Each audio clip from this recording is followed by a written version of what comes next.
बीच रास्तार युवकों को गोड़ाए गोड़ाए हाणिले दुर्बृत्त। सुवर्णपुर जिला बिनिका सहर पापक्षय छकरे जड़े युवकों को मरणांतक आक्रमण होइछि। आक्रमणर शिकार युवक हेउचंती बिनिका बेरिहापड़ार जय बाग। जय को गोड़ हाथ एवं मुंडरे गभीर आघात लगी। गुरुतर अवस्था तांकु प्रथमे बिनिका गोष्ठी स्वास्थ्य केन्द्र में भर्ती करा जायथिला।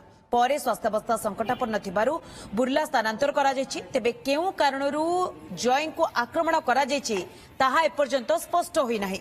आक्रमण परे दुर्बृत्त माने फेरार होई जायछंती। सेबडे खबर पाई बिनिका पुलिस घटनास्थल रे पहुंची तदंत आरंभ करिछि। बीच रास्तार युवकों को गोड़ाए गोड़ाए हाणिले किछि दुर्बृत्त। सुवर्णपुर जिला बिनिका सहरर पापक्षय छकरे एभली एक घटना घटी। युवकों को मरणांतक आक्रमण होइछि। आक्रमणर शिकार होइतबा युवक हेउचंती बिनिका बेरिहापड़ार जय बाग। जय को गोड़ हाथ एवं मुंडरे गभीर आघात लगी।